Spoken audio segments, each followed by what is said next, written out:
Бәріне сәлем. Бүгін сіздерге қойдың балғын етінен жасалған шорпаның ең қарапайым дайындау әдісін көрсетемін.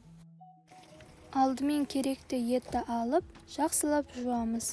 Қазанға салып суын толтырып, жоғары отқа қоямыз.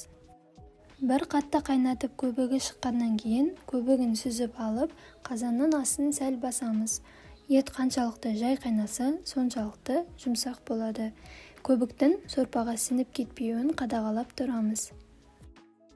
Ет төмен отта жарты сағат қайнаған соң пиязын саламыз.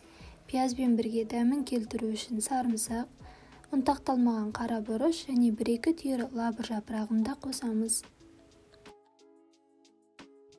10-15 минут өткеннен кейін сәбіз бен болгар бұрышын турап саламыз.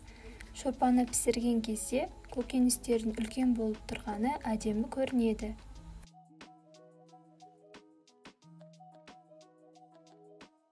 Жиырма минуттай уақыт өткен соң картоптын турап саламыз. Картопты да барынша ірірек етіп тураған жөн.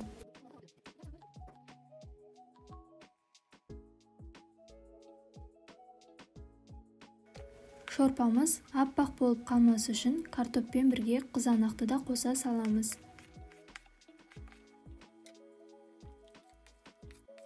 Ең соңында шорпаның дәміне қарай тұз және қалауынша дәмдеуішті қосып, картоп піскенше қайнатамыз. Шорпаның иісі де, дәмі де өте керемет болып шықты.